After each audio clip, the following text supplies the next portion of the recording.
welcome to Combat Thoughts. I'm Robbie. I'm Lee. And I'm Alex. We're going to take a deeper look at the culture and philosophy behind martial arts.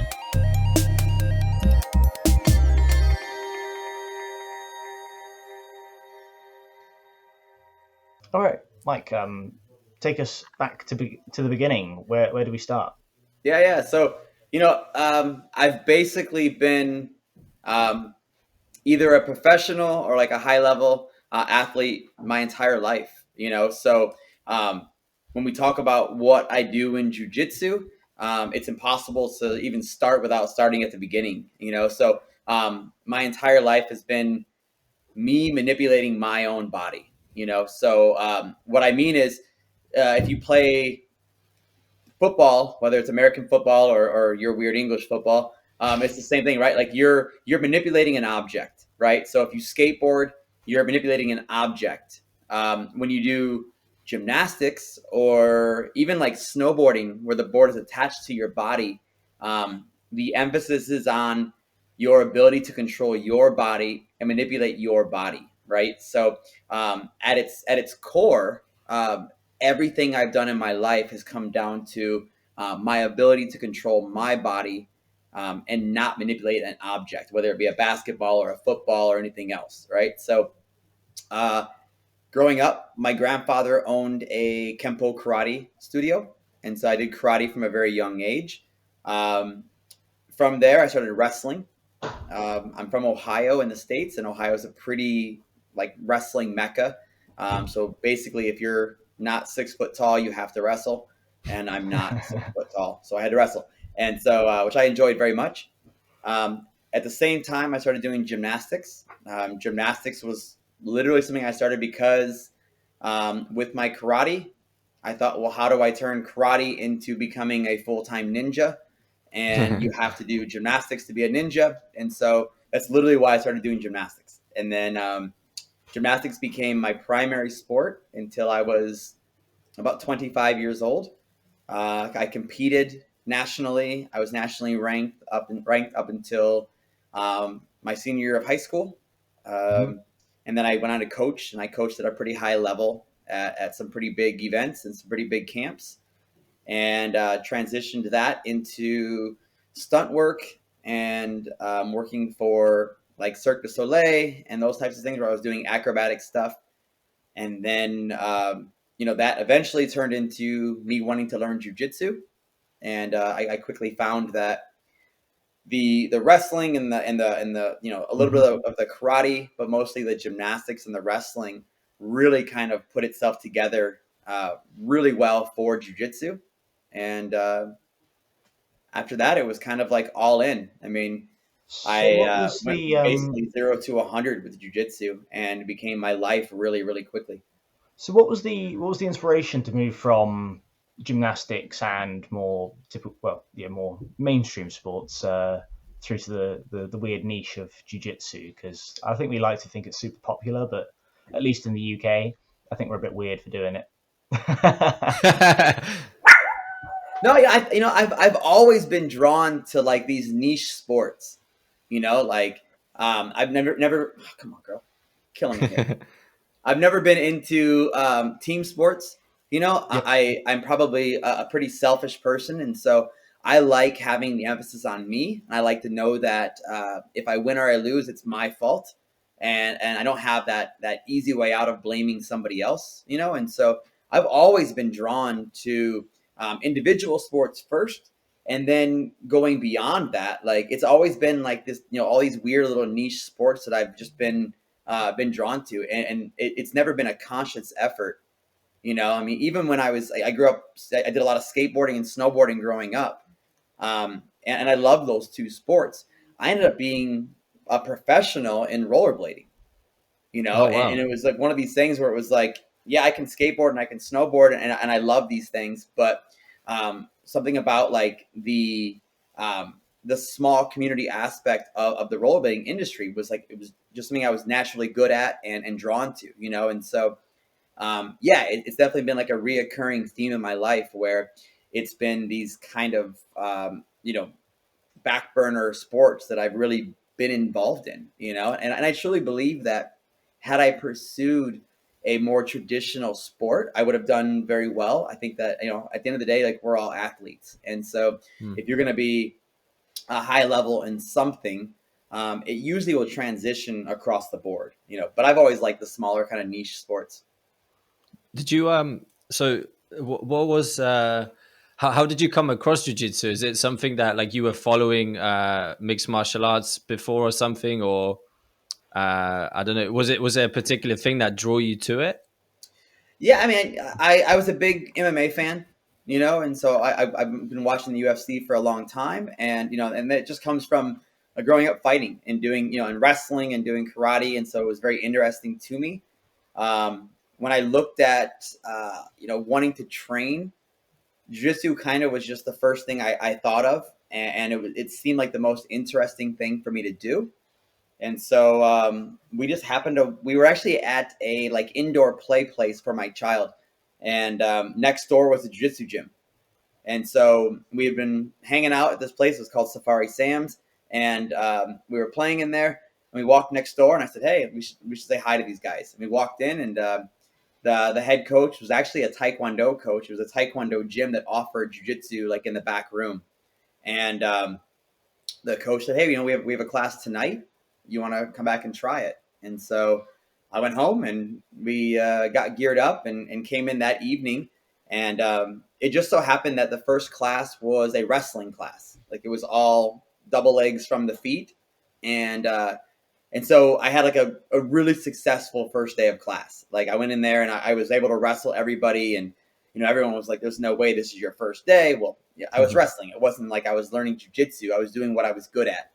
I was humbled deeply the next couple months after that. But I think having that like really enjoyable first class that like brought me back to wrestling in high school is what really made me stick with it. So, I mean, having a wrestling background, I think we've kind of spoken with, for example, John Blank. He also wrestled a lot, and it seems like having a wrestling background really does help for jiu-jitsu, and it totally makes sense. But I wonder, how did you feel your gymnastics background helped you? Because actually being flexible and, being able to, like you say, manipulate your body very well, it seems like a very advantageous thing. Yeah, I think that, the first thing you have to realize is, John Blank's a big man, right? Yeah. And so as a big guy, the wrestling works very well, right? So if you understand wrestling, at no point in wrestling is there ever an open weight class wrestling match. Never, right? You only wrestle somebody, less than 5 kilos away from you. So you're always wrestling guys your size. Is that I've never heard of an open weight class wrestling match of any kind. So, sorry. So wrestling works very well when the person is your size. So you get a big guy, 200-pound man, and lots of people are smaller than him or his size. So the wrestling transitions very well. Having said that, John has a very guard-heavy game, and so do I. Where the wrestling comes in for me is in the transitions, and there are times when my wrestling really stands out. The issue I had was I only thought my wrestling was going to be applicable when I first started. So I was trying to wrestle, and it was very frustrating. I was doing things that were very effective in wrestling, but it was getting me choked in jiu-jitsu, and so I really had to take a step back and be aware that what I was doing wasn't working and it needed to be adapted. And so for me, that was a matter of like completely eliminating wrestling from my jiu-jitsu for at least a year until I had the foundations that I could use. Then I can come back and use my wrestling after I knew the rules of jiu-jitsu, because they're very different. I almost, I'm getting a lot of flashbacks to John's conversation. I'm pretty sure John did exactly the same thing and had to take it out of his game to learn the guard. And now both of you are.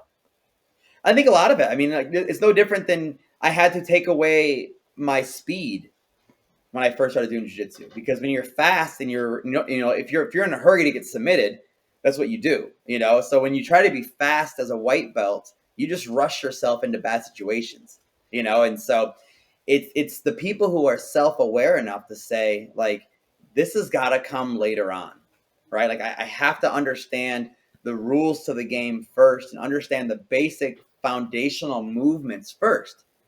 And then I can start being an athlete, and then I can start wrestling, then I can start being a gymnast and being quick and being fast. But so many guys just they get so caught up on winning that they forget to learn. And so they try so hard to use what they're good at, but they don't really know how to use it. They just think they do, so it takes a ton of self-awareness just to be able to do that, and be able to take a step back and say, I'm going to lose for a long time, but I'm going to learn these foundational movements. And then once I have all those tools in play, I start implementing what I'm naturally good at, and then the whole game becomes more and more rounded.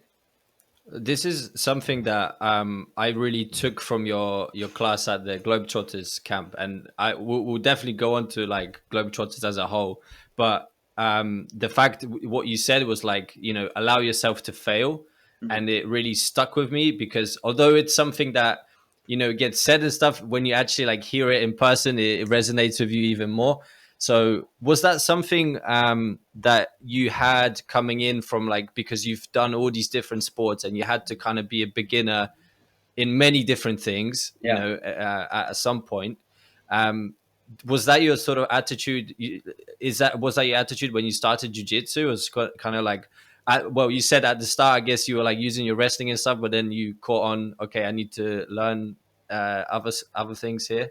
Yeah, so I think that, like, a real commonality between like gymnastics and like skating is you'll do something 500 times before you actually land the trick, right? And so I would approach a handrail, and we'd have this idea in mind for a clip we were going to film for a video, and it might take me 3 months of like 4 days a week of going to the same spot and just crashing and crashing and crashing and like getting close and then just getting fucked up, and like the difference in that is that, like, in both gymnastics and skating, like when you fail it hurts.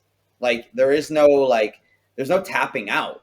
Like you crash and it hurts, and like we have pads in gymnastics, but if you do like a release skill on the high bar and you hit the bar, it's a metal bar you're smashing on your head, and so, and you're flipping, and the better you get at gymnastics and the better you get at skating, the scarier it gets, right? Which is something that's very nuanced, because if you're playing basketball, when you go to the NBA, it's not scarier to play than when you play in your backyard, right? Like nothing gets scarier, but like with gymnastics and skateboarding, like it gets scarier. Like the risk of injury goes so much higher, but understanding that, like, I might try a technique in jiu-jitsu 100 times and fail and fail and fail, but I'm still making progress, right? Like at the end of the day, like it's all just data. I'm processing data every time I try something, and I don't like to drill. Like I'm not a driller.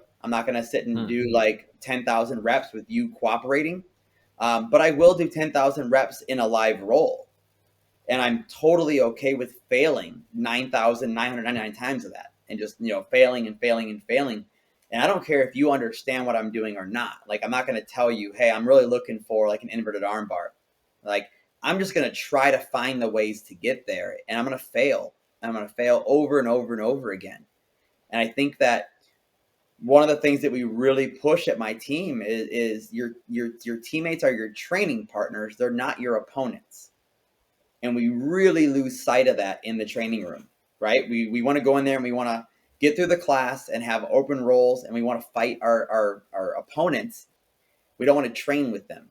And so when you really understand the meaning of having training partners, then you're able to lose, because you're not keeping track of your wins. You're not, no one's keeping track anyway, but you have to really allow yourself to fail, or else you can't process things out that don't work. I was just about to comment on that. I think you've answered the question already, that I feel like maybe people have more of a struggle Hey, with this Robbie, idea. Give me 1 second. I can barely hear you. I'm not sure if it's on my end or on your end. And I'm not sure how to. Alex, can you hear me all right? I can hear you okay. A little quiet, but It may be, let's see here. I'm using my wife's computer and I'm an idiot. So maybe the volume is just turned down. Let me find, I'm not even sure where to find it. Sorry about this, guys. Give me 1 second. I just want to make sure I can hear you when you're speaking. That's okay, no problem. It's kind of important, I guess, right? yeah, you need to hear what's going on. It's all good. It's all good. We can cut. It's all good. Yeah, for some reason my volume button is not helping. Let's see here.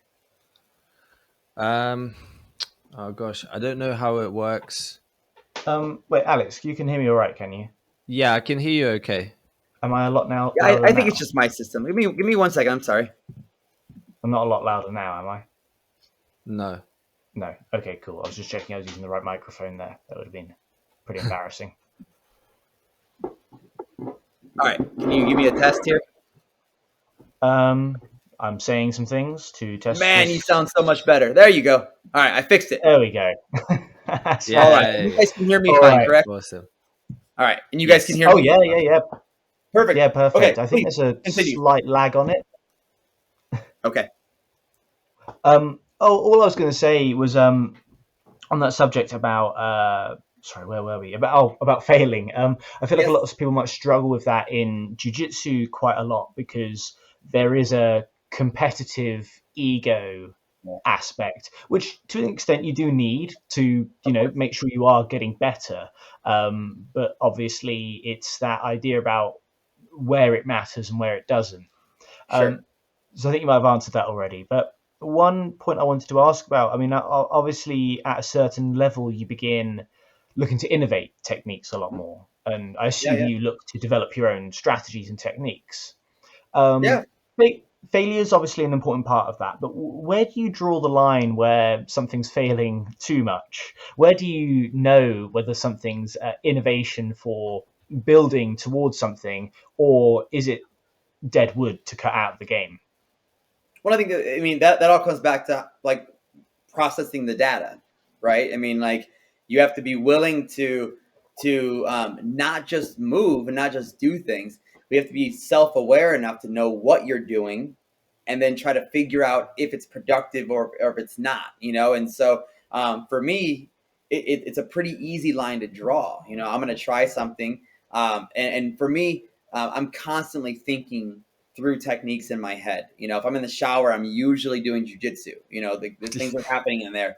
And so I think the difference is I'm able to be very, very detailed in my mind, right? And so like it's not like I'm just thinking about something the coach taught. Like I'm thinking about things that haven't been done or things that I have never seen, right? And I'm really I'd say I'm really good at immediately being aware of whether it's gonna work or if it's not, right? Mm-hmm. And so and I think that goes back to like my background, right? So we do a lot of hiking and rock climbing, right? And so my mother-in-law is a canyon guide, so she takes us out, and her job is to guide people through these things. And so she absolutely hates hiking with me because she thinks that I'm a risk taker, because I'm going to jump off of this cliff, or I'm going to climb this wall without safety gear, or I'm going to do things that she feels are very unsafe. I promise there's a point to all this. But what she doesn't realize is like I don't do anything that I can't do, right? So if you show me a rock with a cliff and a rock over here, I can approach that and I'll tell you 100% accurately if I can jump across that or if I cannot, right? And on top of that, I completely trust myself. So if my mind tells me I can do it, I will jump every time with no fear, right? If my mind tells me I probably can't do it, I will not jump. Like there's no talking myself into it, right? Like I know my body so well that I can look at something and say, I can do that or I cannot do that, right? So how that relates to jiu-jitsu is I can see a technique and I can usually know right away if I can implement that or if I cannot. And so if I feel I can, then it's worth processing the data, and I'll try it and I'll drill it and I'll fail and I'll try it again and I'll fail. But if I don't think it's going to work, I'll still give it a try. I'll still process that data because the risk is nil. You know, there's no risk for failing. But going back to like that ego thing, like it's something that people don't realize is it snowballs in a very productive way, right? So when I start rolling with you and I allow myself to fail, the more you do it, the more your partner wants to also do it. And then you really start learning a lot. And a really cool thing happens is we stop thinking about the wins because if I have one of my whiter blue belts rolling with me and he catches me in a submission, like he's aware that I'm processing data and I'm trying things and it just failed, right? And so it's not like he's like doing this giant celebration dance. Like what he did worked. He processed the data, it worked. I did something that did not work. We go again and do it again. You know, at the end of the day, they know if we put $1 on the line, I'm gonna fucking kill him.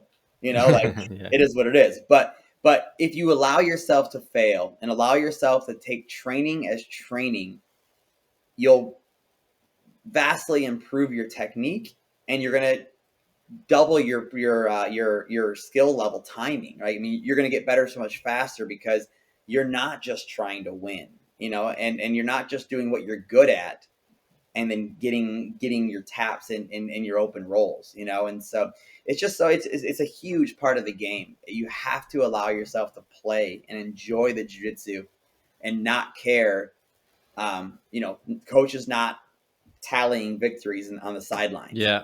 It just doesn't happen like that. No, but I think it's still somewhat understated in gyms. Like it's weird. Like it is a culture thing that you need to like nourish in your own gym, and you need to support it, and I guess keep regurgitating it, and so people, because it's so easy to forget.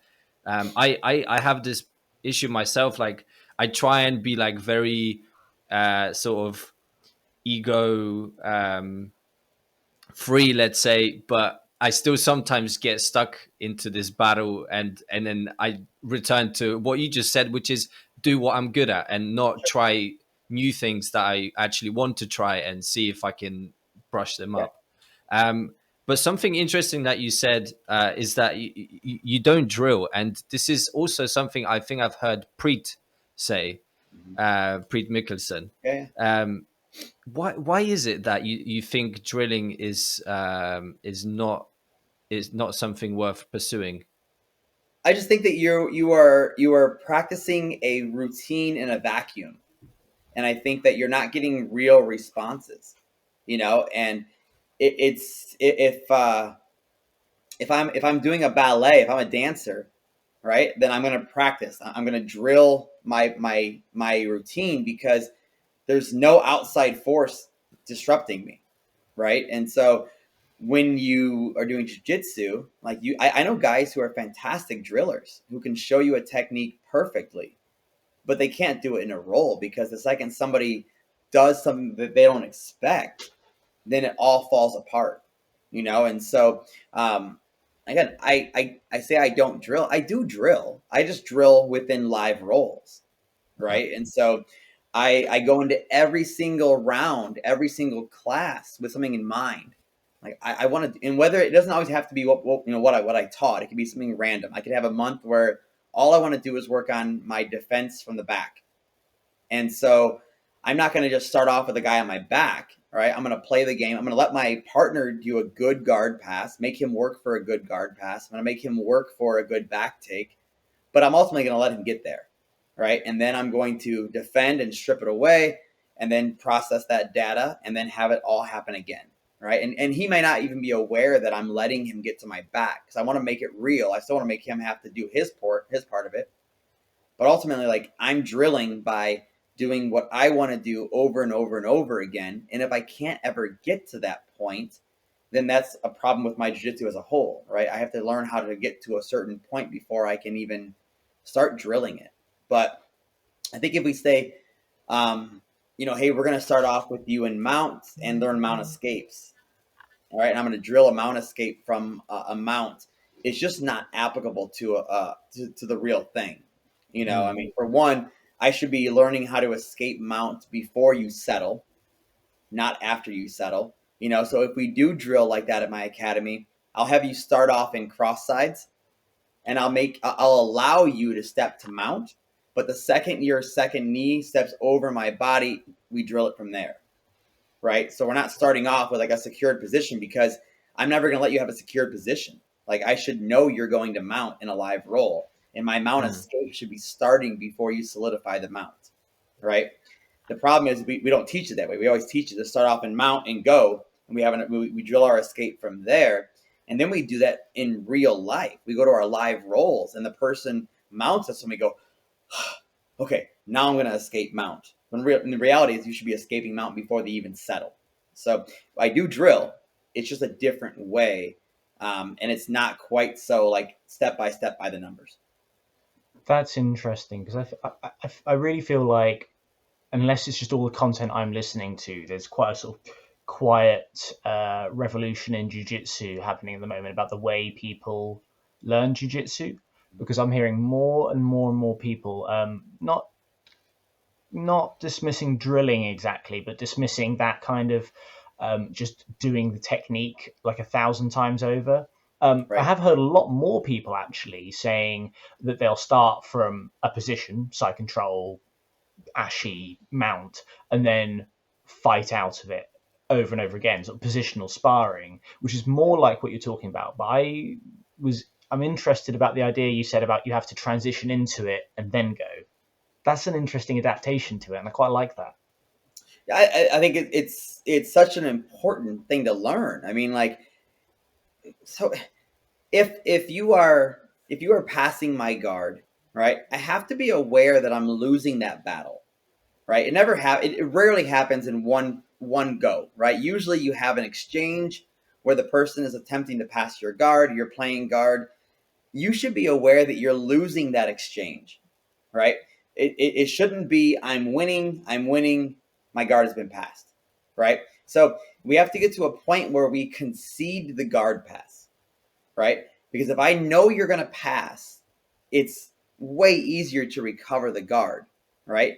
If I don't know you're going to pass because I'm fighting it to the very end, and then you solidify the cross position, it's much more challenging to escape, right? And so we should be looking at, hey, I'm going to learn how to do a cross sides guard recovery, but I'm going to have you pass my guard and then land in crossbody, and then I escape from there. Because that's how we should be drilling it, or it's how we should be sparring, right? We shouldn't be allowing anyone to solidify a position and then working out of it from there. That's not to say we shouldn't do that. I think we should just be able to learn all aspects of it. It's no different than like at my armbar class at Globetrotters. We start off in a fully locked armbar, and we say, go, we're going to defend from there.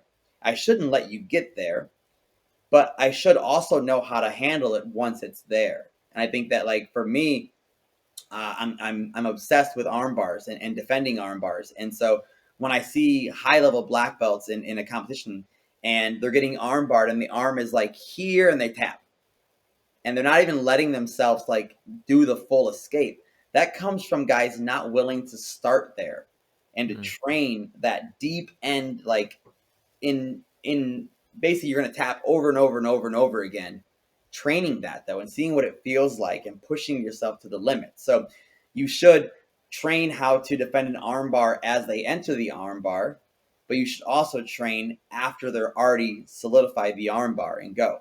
Same with cross sides or a guard pass. We train it as they pass the guard and set, before they settle, and then also train it once they've settled. How can I create space and recover from a settled position? So it's important to train all aspects of that whole technique. Yeah, I think that was I think that I also got a lot from your class with the arm bars, was that because it is what you say, we tend to learn an escape. Okay, you're in this position, and then you learn the escape from there.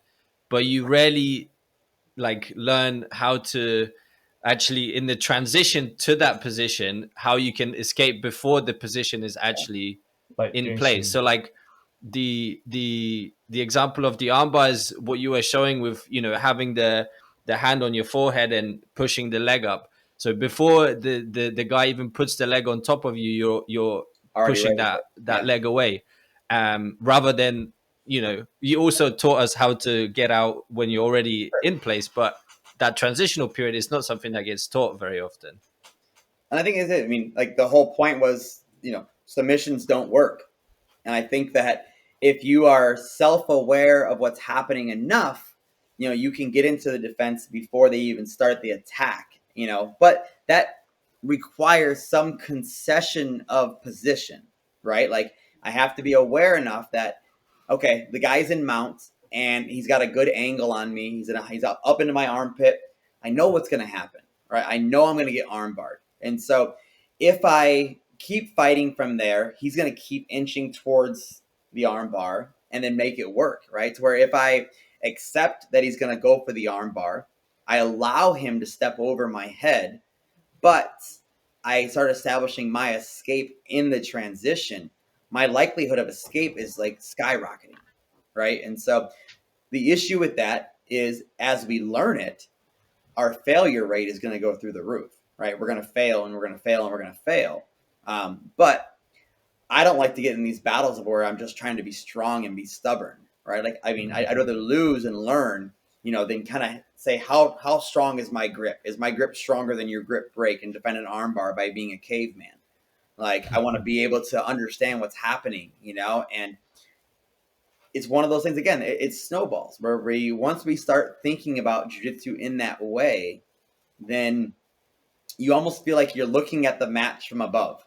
And like you can see everything that's happening, and you're so aware of what's going on that nothing is a surprise. And if nothing's a surprise, then you're so much more comfortable in the role, right? So you're not surprised by what's happening because you're observant, which lowers your heart rate and slows everything down, which makes you more observant, which slows you down, which makes you more observant, right? And so like it goes step by step and it snowballs into this really passive attack, where we can roll for 10, 20, 30 minutes and our heart rate's never really getting elevated because we are so aware of what's happening around us all the time. And so it really, really stems from that. And again, it goes back to being okay with failure, being okay with learning and understanding that we have to process this data. We have to do that.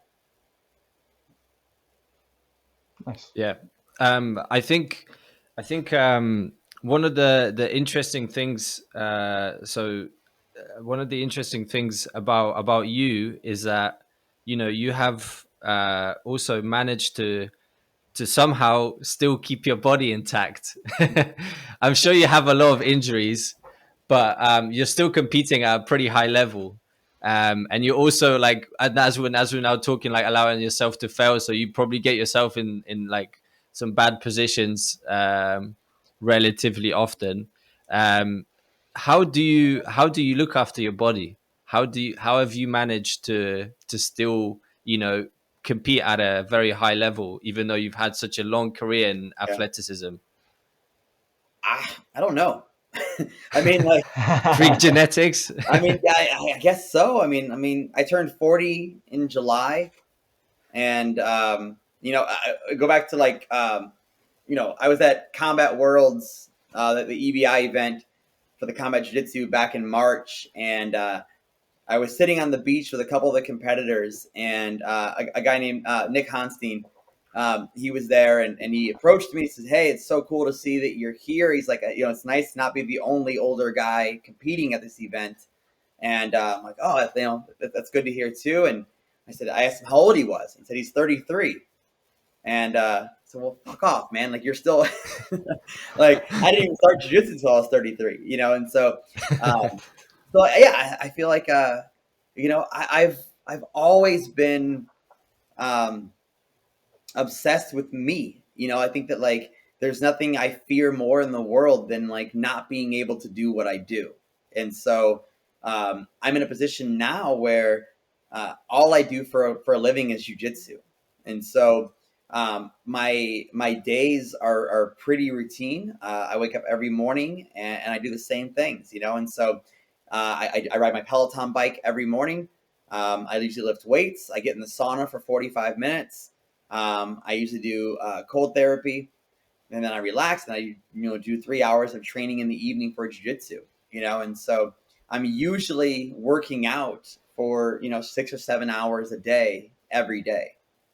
And so yeah, I mean, I'm still able to bounce on my trampoline and do flips, and I can still skateboard every day. I have a skateboard ramp in my backyard, and so I usually Nice. skateboard for an hour every day. And yeah, I feel like I've got, the only thing I have going on is I have some ruptured discs in my neck. And so I'm actually going in. I have an MRI scheduled for the 5th of November. 3 years ago, I was scheduled for a double disc replacement in my neck, and I kind of put it off. And so that obviously is a lingering injury that is pretty nasty. But but it's also one that once they replace the discs, it's a pretty quick recovery, and then I'm just back on my way. And so I really don't see any end in sight. I feel like I can still roll with anybody in the world. I feel like I can still compete. I can still train. I can still do a week at Globetrotters of training for 10 hours a day. And I have this thing where everywhere I go, people want to kill me.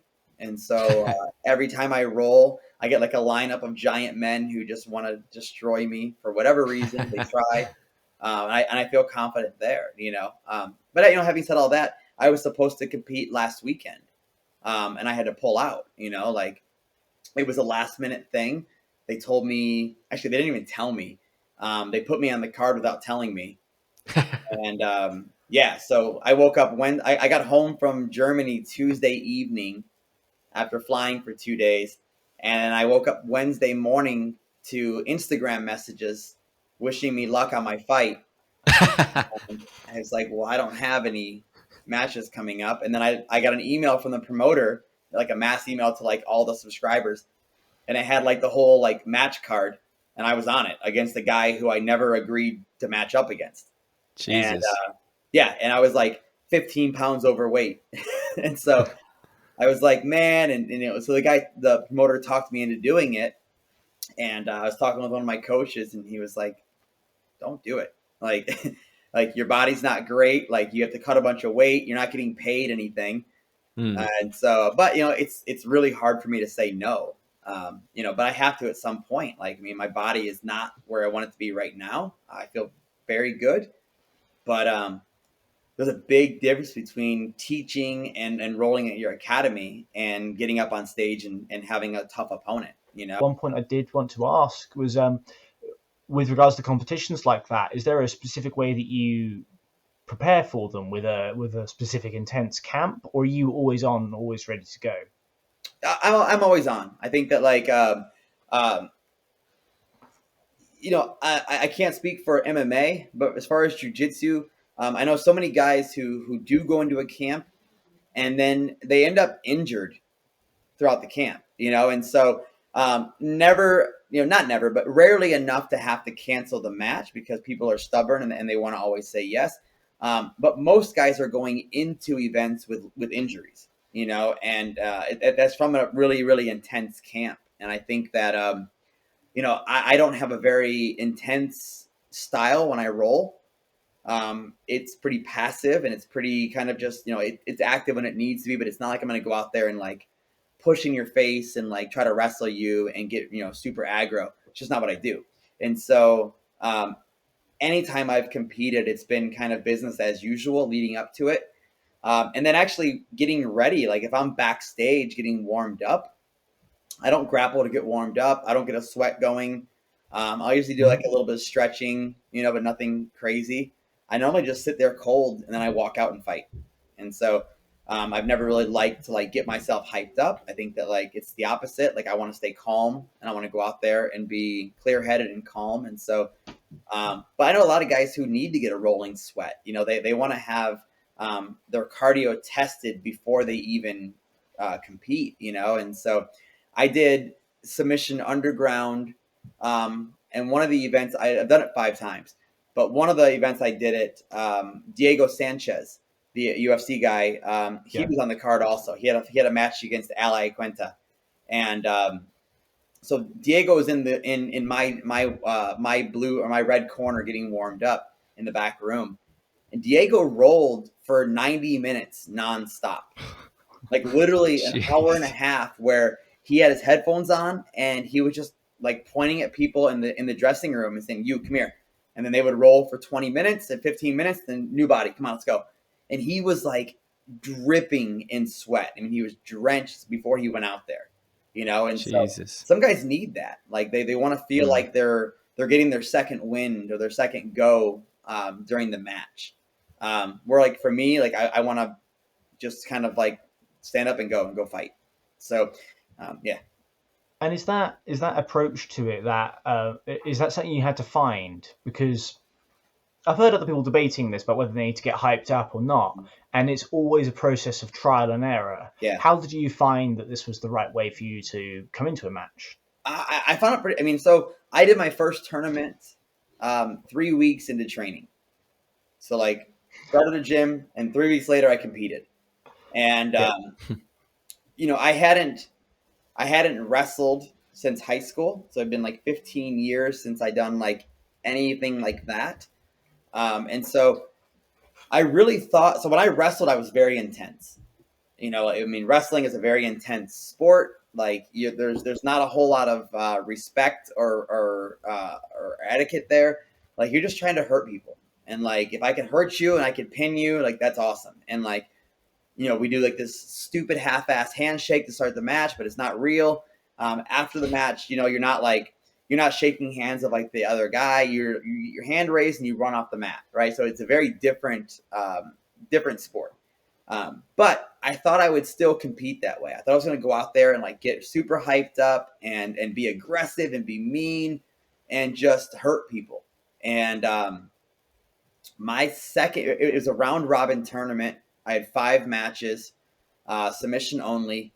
And my second match, I had like an 18-year-old kid who was super aggro. And I remember like just looking at him like in the middle of the match and like telling myself like, this kid wants to win more than I do. And like, I don't want to fight him anymore, And so like, I just didn't have that in me anymore. Like I still wanted to compete and I still wanted to win, but I just didn't have it in me to like be aggressive and like fight, And so I said, no, let's go through and reapproach this whole thing and see if I can, change the way I train, change the way I compete, change the way I get ready. And it really worked for me, So it's just trial and error, I guess, figuring out what you need. And some guys need that hype up and some guys need you to just mellow them out. Yeah, well, I guess a lot of your training has been trial and error. It's that thing of not being afraid to fail. So it's kind of leaked through into not just the technique side of things. It's it's this side of things as well. Yeah. 100%. I think and that goes back to the gymnastics and the skating, of like, you don't just do something in gymnastics, like, or in skating, you don't just go do something. Like you fail and you fail and you fail. And it's like, nobody ever like, I would never go, even like in a skate competition, I would never go to a skate competition and be doing a run and miss a trick and have people think, have me think that people think less of me because of it. Right. So like you would just do it again and you would try it again. And like, you're so used to watching these dudes try a trick, 50, 60 times. And then they finally land it. Everyone is so stoked and like, everyone's excited. And like, nobody cares that it took the person 50 tries. And no one thinks that like, wow, it took him. Good. Oh, 1 second. Like no one says, oh my God, it took him 10 tries. This guy's terrible. Right. Like nobody ever thinks that. Like, yeah. And so just carrying that over into jiu-jitsu, I think that like when you go compete, you don't go compete and then lose at a local event and come back home and your teammates think you suck. Right. Like we all think that's going to happen. Like that's probably like the most like most deterring thing we have in jiu-jitsu is that like you think that you're going to go lose a match and come home and your teammates are going to think less of you because of it. And like whether we want to admit it or not, like everybody has that thought in their mind. And like it never happens. Like that's never the reality. Like you come home and you say what happened and yeah, I lost, you know, and people are like, that dude put it all on the line. You know, we've got 1 million people doing jiu-jitsu in the world, you know, and like 10,000 that compete. And so, you know, just by going out there and putting yourself on the line, like you're already proving that you're willing to do that, you know? And so, yeah, I mean, you gotta be, it's okay to fail. It's okay to fail, you know? And like, we've got to make sure that that is like at the top. I mean, how many good dudes, you go to like, you know, hey, we just had the Third Coast Grappling and it was a 16-man bracket, right? All 16 dudes were invited. Nobody signed up. They were good enough that the promotion said, hey, we want you part of this bracket. 8 of those dudes went home after the first match, right? They're still incredible athletes. They were still like invited and they were still considered the top 16 dudes in this weight class, you know? And like, and then 4 more guys went home. You know, there was 15 dudes lost. Only 1 guy won. You know, 15 people lost, but we don't think less of them because of that. You know, like, so it's just getting over that hurdle of your mind playing tricks on you, you know, and being realistic with it. Yeah, I mean, I think that that's not limited to jiu-jitsu in any way. I'd say that that's a very common fear in everyone, everywhere. And people who don't have that fear are very strange and normally go and do something absolutely mental and really cool. But for the rest of us, I think there's a really common fear. And I think that's actually one of those core lessons that you tend to learn from not just jiu-jitsu, any competitive thing. I think eventually you learn that no one cares and it's pretty cool that you just got there in the first place. But yeah, I think it's just something that everyone can get out of doing hard things. Yeah. Well, it's huge. I think, you know, you get these, you start, it's funny that as a culture, as a society, we think of those people as like the outsiders, you know, and like, think about how many people could be Elon Musk if they weren't afraid to like put it on the line and fail, you know? It's like, I think that's what separates like successful people from everybody else is they're willing to risk it. You know, they're willing to put it on the line. You know, that's the reason why the CEO makes big bucks and the guy in the assembly line is making $10 an hour, right? Because that guy making $10 an hour, he never took the risks to make this happen, you know? And absolutely. He's a hard worker. He's putting his work in. He should be getting what he should be getting. But at the end of the day, he's not the one taking the big risks, you know? And I think if you're willing to take those risks in any aspect of life, those are the people that are going to be successful. Do you did you ever like what was the reason that you started competing in jiu-jitsu? Was it like a conscious thing that you were like, okay, I'm going to get better at jiu-jitsu and I'm going to become an athlete? Or I'm guessing it probably did come through, you know, sort of a slow progress. Yeah, I mean, I've always been very competitive, right? I mean, I've been competing at something my whole life. And so there was always that there. Having said that, I competed once at white belt, once at blue belt, and once at purple belt. That's it. My decision to start competing was a completely it was 100% business. It was a business deal. I knew that we were planning on moving across the country. I knew that I wanted to open my own academy. And I knew that I needed to give people a reason to want to train with me because I was nobody, right? And so I said, no, how do we do this? We can either put out a bunch of content on Instagram by doing technique videos and trying to get a following that way, you know, or we can compete. And so I said, let's just do both. And so I started off by hosting a Technique of the Week show for a local fight shop called Bridge City Fight Shop. And I was a purple belt at the time. we had local black belts come in once a week on Sunday. We filmed a segment where they taught me a technique. It was like a hack on getting a free private lesson. It was amazing. But I was the host of the show, right? So I was talking them through the techniques. I was asking questions. And so I did that. I got some followers from that. And then I was lucky enough to get asked to do Submission Underground when I was a purple belt. That was I think it was Sug 2. And that one was headlined by John Jones versus Dan Henderson. And then it had Misha Tate versus Jessica I for the co-main. It was a big card, like tons of UFC people. And I got a match on that one. And so from there, I was able to do just, I won everything locally. I went and competed against, all the guys in Oregon, and I beat all the guys in my weight class in Oregon. And then I did a few fight to wins, and then a couple more submission undergrounds. And then it kind of just snowballed from there, where I knew I wanted to compete. I think I did 12 professional matches in like 15 months. And so it was like, just go, go, go. And then, once you're kind of in that circuit, you get the phone call more often. Sure. It's really hard to break into it, but once you're in it, you're kind of, they know they're looking for a 135er. They know who to look for, and so I did World Series of Fighting, which actually was it was in Las Vegas, and it was the first ever cable TV shown grappling event. And so it was like on like regular cable television. They played the event, and so, which was really cool.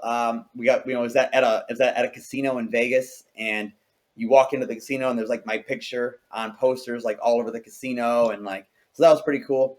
And then I did Jiu-Jitsu Overtime, which was the Eddie Bravo thing where it was just overtime. And I did combat jiu-jitsu, and so yeah, it was a really conscious effort, Right. I was never really a good self-promoter, but I knew I had to be. Like I had to get people to want to train with me, And so one of the things we do at my academy is we have like framed 11 by 14 inch posters of all of our fight cards, and so the whole deal was, if you get on a card, whether it's fight to win or anything so any event that you get paid to do, not one that you paid to sign up for, then you get a poster. We frame it, we put it on the wall of the academy, and it kind of goes around the whole top of the academy. And so, I've got like 15 posters from me, and then my wife has a couple of them, and then we have students now adding to it. But yeah, people walk into the academy and they look up and they see my face, next to John Jones on the same fight card, and they see all these things I've done on UFC Fight Pass, and on Flow Grappling, and it gives me some credibility. Even somebody who's never trained before, who doesn't watch MMA, who knows nothing about it, they can walk in and say, "Oh, that guy's coaching right now, and I see him on all these posters, and I see his belts and I see his medals and stuff." And so it's really, really important to have something that kind of gives you some credit and gives you some reason for guys to say, okay, I want to pay this guy to teach me jiu-jitsu. Yeah, no, that's totally understandable. But here's a hard question. Yeah. What do you prefer more, teaching or competing? Teaching, 100%. Yeah. So like at the end of the day, like the competing was a means to the end, right? Like, and at the end of the day, I can go spend 3 weeks in Europe teaching seminars, and I taught in Ireland and Germany and Poland, and I can make good money, better money than I would make if I went and competed, and it's just super fun, it's so enjoyable, and I think that but they all go hand in hand. I mean, I was just talking to one of our black belts at my affiliation. We have 15 schools, so this is a guy far away, but I know him quite well. And he really wants to teach seminars, but he's never competed. And he's fantastic. And I know him as a fantastic professor, but nobody else knows who he is. And so we talked about Globetrotters. And I said, hey, get in touch with Globetrotters. And he was like, that sounds incredible. How much do they pay?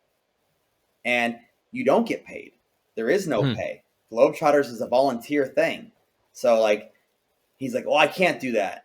So well, then you're being so short-sighted. You don't see that, like, I taught in Tempe, close to home, for free. I went to Maine and taught for free. I spent $700 of my own money to get to Maine, but I'm making contacts. So I was just in Europe for 3 weeks. I made money on the trip. So not only did I get to have a vacation, and I went to Paris and I went to Poland, I went to all these cool places I'd never been before. It was an awesome vacation. I got paid to do it, but I had to put in 7 years of work to get to that point, and people don't understand that. Like, nobody gave me anything. I was willing to do the work for free. I was willing to compete for free. I was willing to teach for free, in order to get to where I am now, where I can say, okay, now I can go anywhere I want and do this. So it's all part of the same game, right? I knew from day one. I said, I'm gonna be too old to be competitive for any meaningful time. Like, I started jiu-jitsu at 33 years old. All right. And so that's not old, but it's also like, hey, I've got to get good at jiu-jitsu first. And that takes time. Then I got to try to compete, And so I knew right away I was going to be a coach, and I had coached gymnastics and I had coached skating at summer camps. And so it was already kind of in my system. But I knew I had to work my way up through competition to be able to be a coach that people wanted to see. And so, yeah, I like coaching better, but you can't do one without the other. It's very, very rare. I mean, John Danaher's the exception. And I truthfully believe that John Danaher is well known because he was in the right place at the right time, right? Like, he's fantastic. And I think he's grown into the role of being like the best coach in the world. But I think had he not had a group of 10 world-class athletes, he would just be a fantastic coach that is everywhere. I mean, there's thousands of really good coaches out there. And also being a prestigious gym too. I mean, it's Henzo Gracie. It's a big affiliation. Yeah, I would agree. Think about how big Preet is in Europe. Yeah. No one knows who he is in the States. No one. Period. Like, and I think he's a fantastic guy. His jiu-jitsu is incredible. I had no idea who he was until I traveled to Europe. And so, but he's one of those guys that he's a fantastic coach, and he's starting now to get more and more like world renowned. But he never had a big, like, illustrious career in competition. So it's always going to put you into this kind of funnel position where you are going to struggle to get your name out there worldwide, and I think that, like, in Oregon, where I'm from, my professor, everyone knows who he is, right? You travel somewhere else and they don't know who he is. When I came to Arizona, Jay Pages, who's also a Globetrotters coach, Jay Pages is like super famous down here. And I had no idea who he was before I moved here, right? So, like, every region has like their stud who is an incredible coach. But you don't really have that world recognition without competition, Yeah. I mean, a great example is someone like Gordon Ryan, who is like at the top, and I'm sure his BJJ Fanatics videos are selling like crazy. Yeah. I mean, he's posted his numbers. He's doing $1 million a year in video sales. And that's purely from what you're saying. Like, he's at the top of competition. Of course, not everyone's going to be able to get there. No. But the fact that he is competing at the top level is probably already enough that he gets that recognition. Because if it was only people in the States, he probably wouldn't be making all that money. But when you get the whole world, and I think that you get guys like like I'm a friend of Nick Rodriguez. I followed him on 3 of his stops of his seminar tour. I've met him a bunch. We hung out. We trained. But at the end of the day, he's a purple belt who has limited knowledge of like the whole jiu-jitsu game. But he's able to tour the world and teach seminars anywhere because he's a fantastic competitor who's done it on the biggest stages. And so it's very challenging just to be a good coach. and get that recognition that people are going to pay you to travel all over. I mean, it's how many coaches out there are really good black belts who have never been heard of, So like the guys like Gordon Ryan, or I'm sorry, the guys like John Danaher are like so few and far between. It's very, very rare. The competition is what drives the money for the seminars and for the DVD sales. You have to have that. People have to see that, like, you're able to do what you're talking about. That's such an important part of what we do in jiu-jitsu, is it has to be authentic, and authentication comes from winning in competition. I like it how competition's a means to an end for you. Even though you love competition, Yeah. it's clearly a means for an end. I do have a few queries about the coaching, though. There's actually a load of points that you touched on through that last section. One was the fact that you mentioned you've coached various different sports. I mean, obviously the technique, but otherwise, how do you find coaching jiu-jitsu very different from coaching these other activities? Yeah, so we teach. So my academy, I'm really critical on my coaches. Like, we have monthly coaches meetings where we do what we call teachbacks, and so it'll be a group of like 6 of us who are all the coaches, and I'll have you as a coach teach me something, right? And you have 5 minutes to do it. You have 5 minutes to teach me something, and I'm never going to tell you the technique was bad. I'm only going to critique your delivery and how you emphasize certain components and what I want you to articulate, right? That's really important to me. So, we're really big on making sure terminology is consistent and delivery is consistent. And then the technique can be whatever you want, right? So when I teach, I always try to teach the lead into the technique, and what happens after the technique, right? So it's never just a technique in a vacuum, right? So we're not going to just teach an armbar from mount. I'm going to teach you how I would get to mount in a way that would immediately lend itself towards an armbar, right? So like when I pass guard, I will always pass guard with the intent on going to the back, me personally. So like I would teach a guard pass with an elevated knee or like a staggered stance to get back exposure. And then I would teach a back take from there and then a submission from there, right? So the caveat is I expect people to retain about 10% of what I teach. That's it. So if I have heel hook entries from butterfly guard planned for the day, and you walk into my academy and it's your first day on the mats, you're learning that. Like, I'm not gonna change what I'm teaching to help you out. I'm not gonna butter it and make it soft for you. Just learn it, right?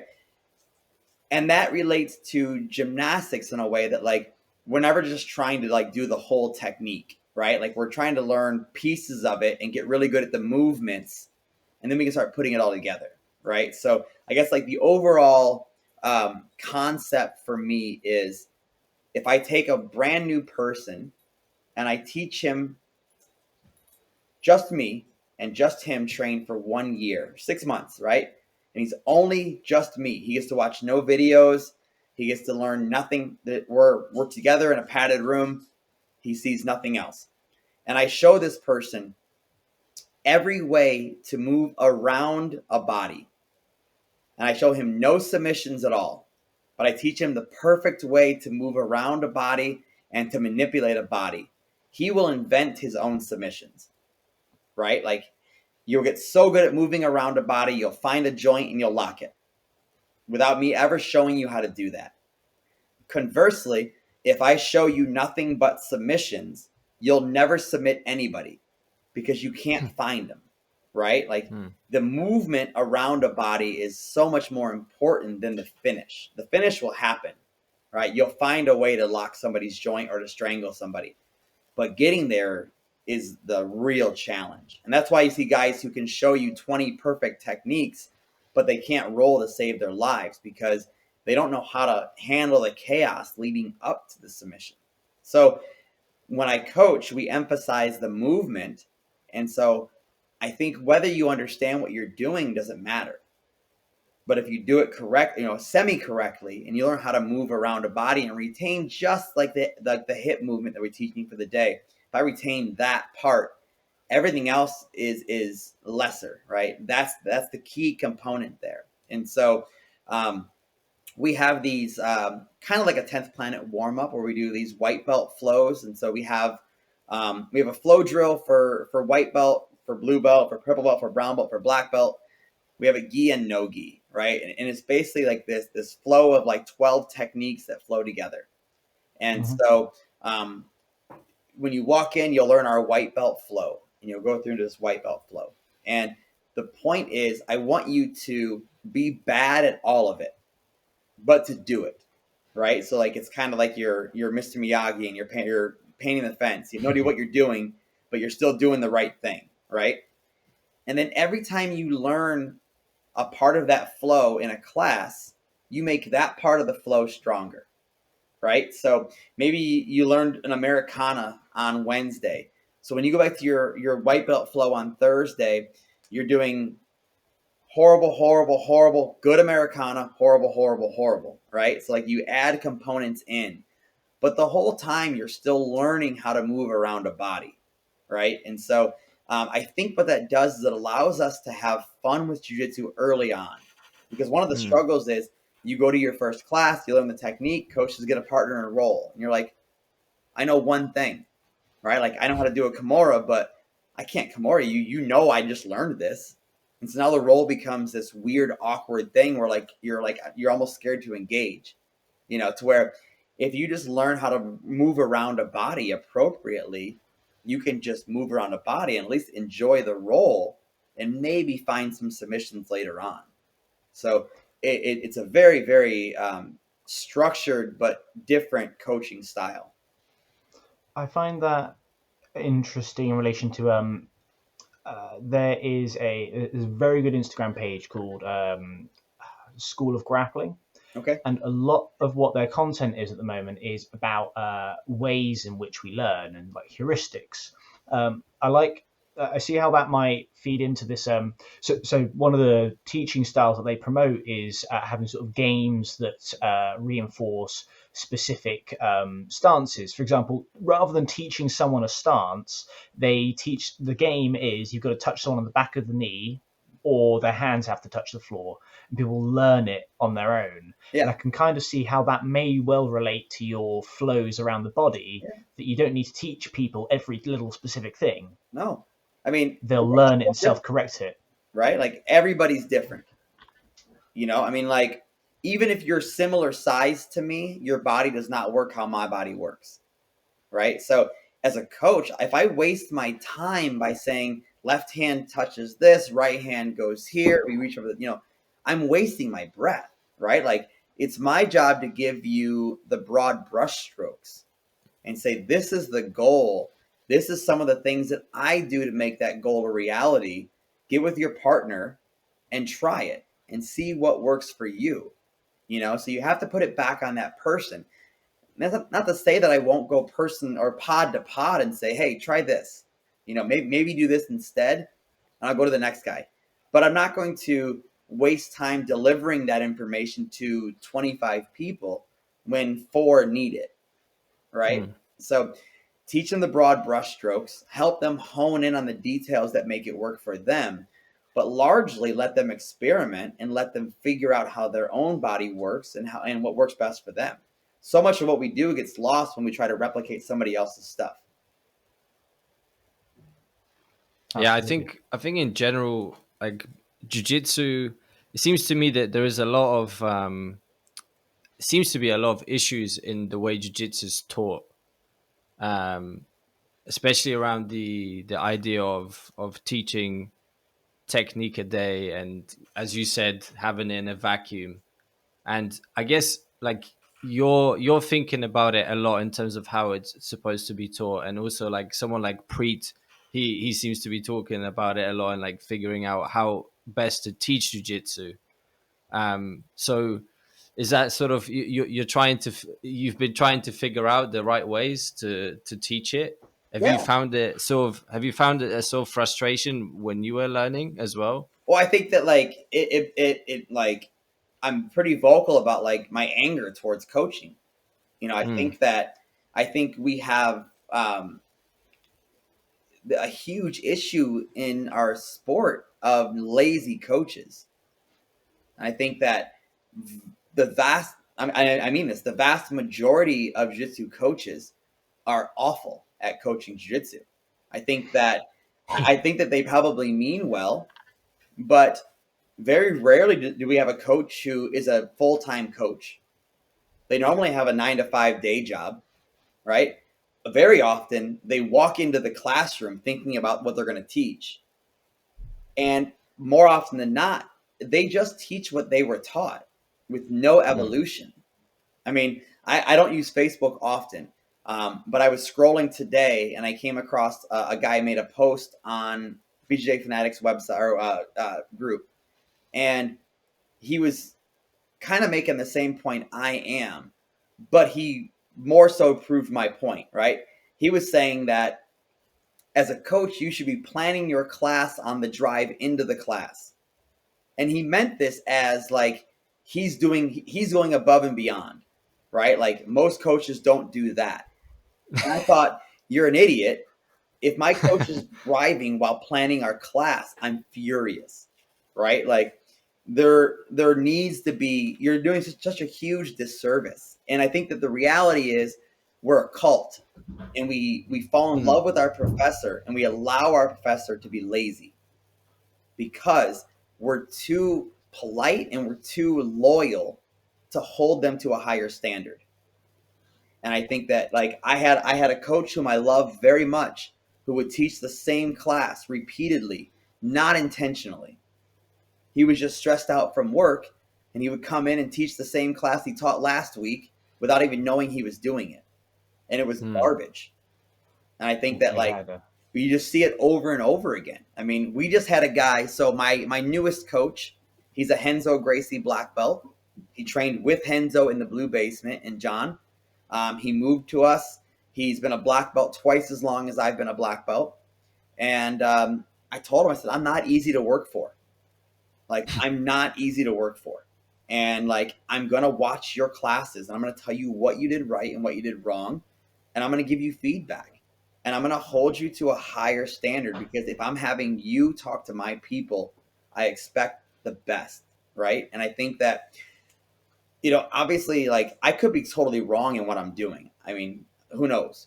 Right. But I'm not afraid to be very deliberate in what I'm doing and very like direct. And so I don't think my jiu-jitsu is perfect by any means, but my life is jiu-jitsu. Like, there's not a class I go into when I'm making it up as I go. Right. Mm. Like, my academy does 2-week blocks. So this 2-week block, we're doing submission chains.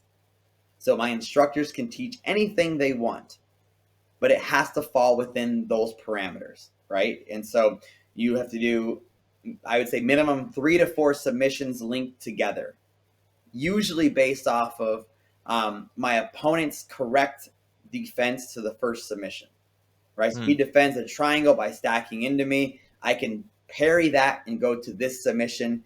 He does the correct thing again. I transition again, right? So submission chains is our theme. I don't care what they teach, but it has to fall within that realm. That makes them have to think about things before they walk into class, right? Yeah. So our last 2-week block was passing from the knees, right? So any low-level guard pass was applicable. That's a pretty narrow field, right? So if you're teaching 12 classes a week, that's 24 classes covering just bottom, basement level passing, knees passing. And that forces guys to really dive into the techniques and really start thinking about what they want to show, so that it's not redundant and so that it's still new information for our guys. But it really, really puts it back on the professors. I know that not everyone has the luxury that I have of just being a full-time coach. But if you're going to charge somebody $150 a month and call yourself a great academy, like, you shouldn't be learning from YouTube. and then coming in and teaching to me. I mean, and that's sadly what happens over and over and over again in our culture. If I might lend my own thoughts on that, we did a recent podcast talking about we titled it the black belt conundrum. In that, because someone and this kind of extends the fact that coaches in jiu-jitsu get their position because they're really good at strangling people and moving around the body. Yeah. They don't get that position because they've had formal education in how to teach someone. And it's kind of this weird idea that we're like, oh, you're great at this thing, so you must be great at this other related thing, but you're actually trying to convey it. It's very different in the way you have to convey that information. Yeah, and I think that, like, so we talk. The same thing goes with like opening a school, right? Like these guys get a black belt and they're like, cool, I'm a businessman, I'm a coach, and I'm a black belt. Like this is gonna be perfect. But like they're not any of those things, right? Like they are a mediocre black belt.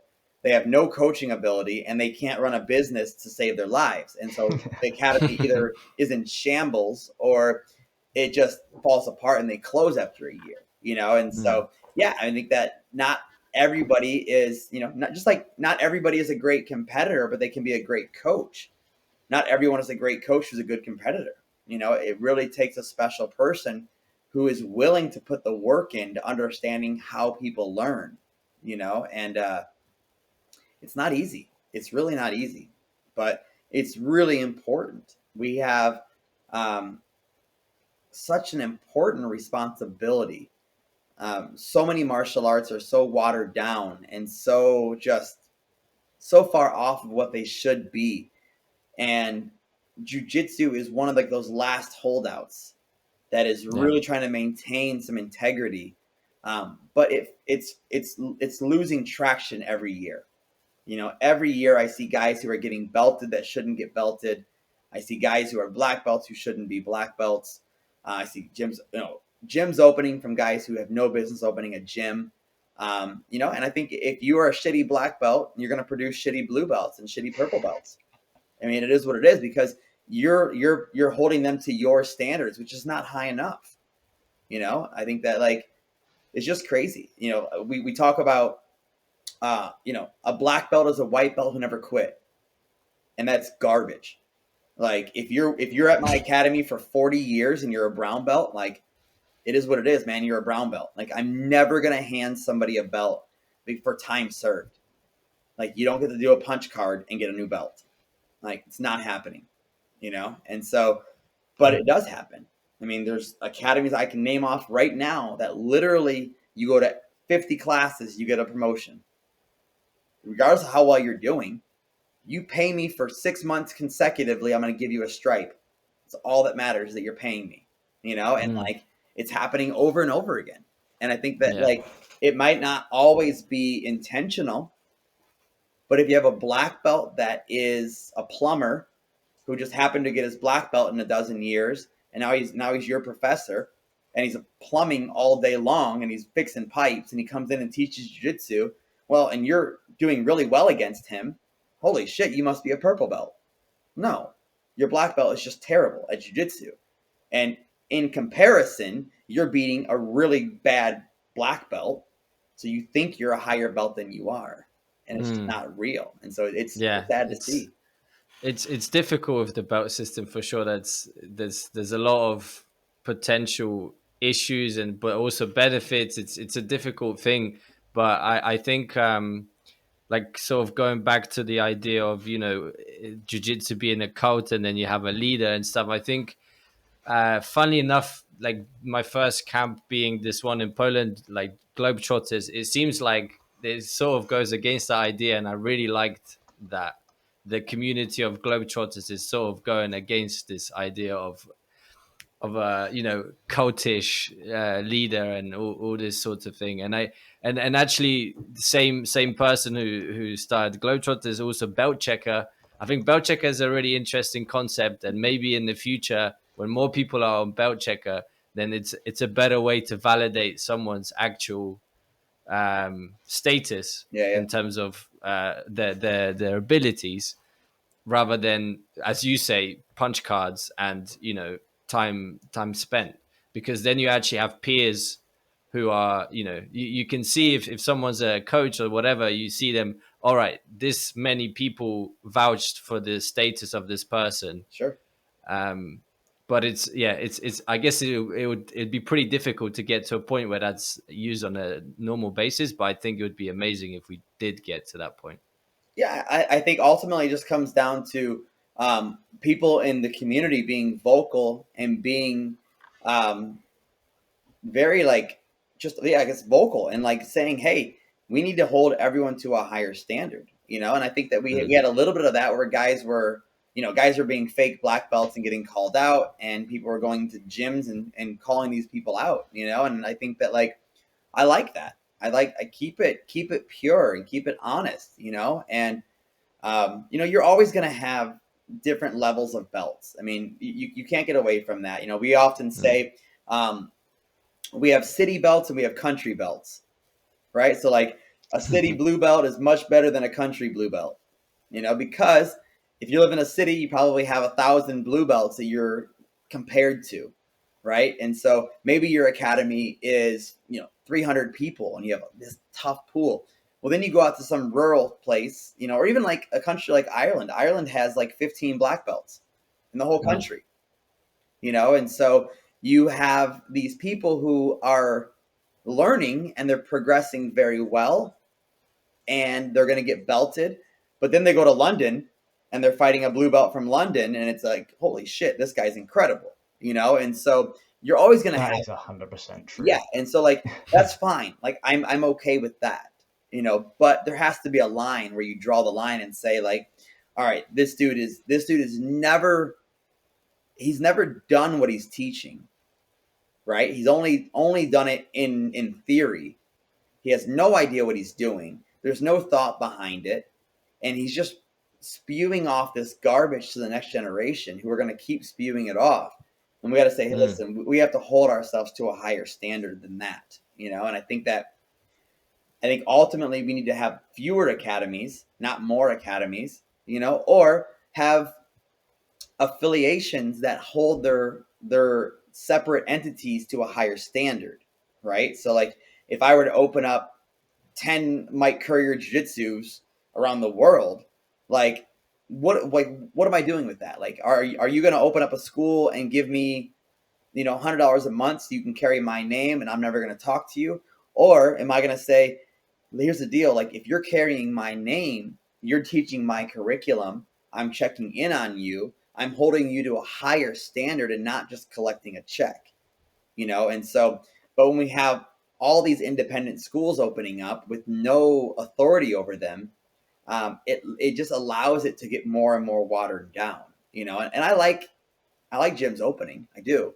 And I don't like, you know, Gracie Baja and like these giant cults that have no like that one as well. Yeah, right. But they have there's no accountability for the professors. I mean, they literally get an email saying coach this, but they're not ever checked on it, you know, like it's just it's repetition, you know. And so I don't think there's an easy way to do it, but I think that as a community as a whole, like we need to really start understanding that if you are a student somewhere, you are a human being paying for a service. And if your service is substandard, you need to find a better service and not just stick it out because you want to be loyal. Like loyalty's bullshit. That's also it's funny, we're talking about a lot of things that we've had like individual podcast debates about. Yeah. We also spoke about the loyalty thing because a lot of some gyms are weird. Yeah. Some gyms don't allow you to go and train at other gyms, and I totally agree with you. It's total bullshit. It doesn't make any sense because you're paying them money. The only reason I would not want you to train with somebody else is because I'm scared that they teach better than I do. Yeah, it's the only thing, right? I mean, like my guys can go wherever they want, and if they find a better fit for them, I encourage them to join that gym. Like there's nothing personal happening here, right? Like I'm not offended. I want you to get good at jiu-jitsu, period. That's all I want. I want you to continue rolling. You know, so I had guys who we lost 7 members in August for college. They went to college. They were going to be 45 minutes away from my academy. Of course, I'm not going to have you drive 45 minutes, because if I ask you to drive 45 minutes, you're going to do it happily for a month. You're going to do it for another month. You're going to hate it for a third month, and you're not going to come anymore, right? Like, no, find a gym close to home. Find a good gym that you like and train. Like, it sounds so simple to say, but like, this is not a business venture for me. Like, the doors stay open, but I've got countless people who message me every month that say, hey, I'm having money problems, or I'm having this and that. Done. The first thing I always say is never let money stop you from training at my academy. Like, I just want people to get better at jiu-jitsu. Now, I'm also not needing my gym's money to support my family, right? So a lot of guys are, and I understand that. Some guys have to run a business. Some guys want to run a business, and some guys should run a business, and they should get paid for what they're teaching, right? It's not a bad thing, but I think ultimately, like, we have to keep it honest and keep it, revolving if it needs to be. Keep it open. Don't make it a cult. You're an adult paying a service. Find a service that suits what you need. Mike, we are getting up to the hour and a half mark where people are going to start getting scared to click on it. But I just wanted to ask you, unless Alex has got any really burning questions. No. The one last bit I wanted to ask you. It's not a business venture. You want to teach good jiu-jitsu. What is it that motivates you to do that in particular? Why? I don't know what the right question is. It might be why jiu-jitsu and not gymnastics and stuff, or why is it that you want to teach people in general? What is it that motivates you in this? I don't know. I think that, like, I find myself to always be a salesman, right? Like, so, like, if I like a company, this has been my whole life. If I like a certain toothbrush, like, I have this, like, natural, like, obligation to sell you the exact same toothbrush and convince you that my toothbrush is the best toothbrush you'll ever feel in your life. You have to have it, right? And so when I find something I love, like, I feel so encouraged to push that, right? And it's something very natural for me to do. Like, I can't fight the urge to do that, And so I think that it doesn't matter what it was, gymnastics or skating or jiu-jitsu now or mixed martial arts, whatever it ends up being. If I believe in it, like, I desperately want everybody else to experience what I'm experiencing also, right?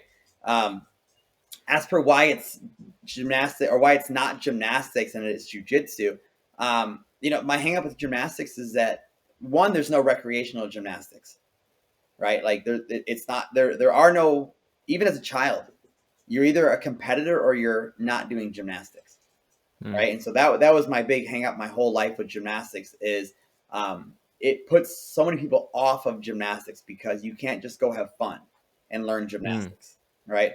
And then secondly, there's just no adult gymnastics programs, right? And so you're limited. You're always going to have a timeline on your gymnastics. You can be a fantastic gymnast and transition to be a coach. That's fine. But if you want to just keep playing gymnastics, your outlets become almost zero as an adult, right? I mean, and a lot of that comes from the risk factor. Your injuries become, higher, and your body can't do what it could do when you were younger. But, with jiu-jitsu, there is no timeline. I mean, one of my good friends, I have him tattooed on my feet. He's 75 years old. I have his face on both of my feet. And I absolutely love this man. And he's 75 years old. He started jiu-jitsu when he was 60. So he's a black belt now. He trains 25 hours a week.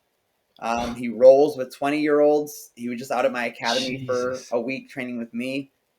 He's like 6'2". He's a very fit, thin guy. He was a captain in the Navy. He fought in Vietnam, and, like, he's done, like, all this cool stuff. But, like, he's gonna do jiu-jitsu until he dies. Like, I mean, in a perfect world, he would die in a round. That was his dream, was to, like, doing what he loves. Exactly. I mean, he had a heart attack on the mats like Oh shit. 6 years ago. And like, yeah, we were in class and he was just sitting in the corner, like having a heart attack, and like was too proud to tell anybody he was dying.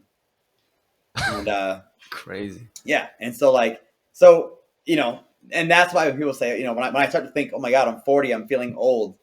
I'm like, no, Ned's old. Ned's 75. He's almost twice my age and he's still doing this, you know? And so I love that, you know? And I think that when I see, we had a guy join our academy about 8 months ago. He works in IT for Google. He's never been an athlete. He was very overweight and was getting ready to have his first kid and was like, hey, I got to fix my life. And, you know, he's down, which I'll try to be intelligent here and tell you in kilos. He's probably down 30 kilo. He's lost. Wow. And that's a lot. He's very fit now, and he's like a different person, man. Like he walks in with his chest up and he's like confident, and like you can see this happen over and over again. Like if you look at class photos from like your first day to like your like second year, you look like a different person, right? Like it completely changes who you are. And I love that. Like I know that my son's 10 years old, and to him, I'm still a superhero. Like there's nothing that I can't do. Like I go out there and like all his friends love me, and his teachers watch me fight on TV, and his teachers all know who I am. And like, you know, like I'm famous in our little town, and he's like, that's my dad, you know? And you don't get to keep that forever, right? Eventually your kid thinks you're a nerd and he hates you. But when I can say that all these kids look at me, so at 11 a.m., I was in the park teaching PE to kids. And so we do like a homeschool class that I go teach kids. We do it at the academy some days. Today we went to the park. And we were playing on the jungle gym and doing flips and stuff. And I'm teaching them how to play, how to be active. And, you know, the one kid, I mentioned, oh, I'm too old for that, you know, like in jest. And the kid asked how old I was. And I said, I'm 40. And his mom was 40. And I can see him like look at his mom and then like look at me, and then like look at his mom and look at me, and like his mom's like this fat loaf sitting on the couch. And like, so if I can encourage people to be active and be fit, like, and get what I get from my son, if I could pass that on to you, like what a fucking treasure that is, you know? And like, there are so many guys who are my age who can't sit on the ground. They literally can't put their body on the ground and get back up. And so it's like you're missing out on all these things you can do with your kids and like just the life you want to live. I mean, I freaking love my life, and like everything about it is like due to me being healthy and active. And if that outlet is gymnastics or a fitness class or CrossFit or Jiu-Jitsu, it doesn't matter, right? I just happen to go down the pathway of Jiu-Jitsu. But ultimately, like I don't want guys becoming world champion athletes. Like I'm stoked with guys just being fit for life and like enjoying their lives with their families. And so when you feel that passionately about it, it's not a challenge at all. Like it's something that like I just couldn't imagine not doing, right? And so like I have to do this. We hope you enjoyed that episode. If you did, please consider subscribing to the podcast and checking us out on YouTube, Facebook, and Instagram under the name Combat Thoughts. We'll see you next time.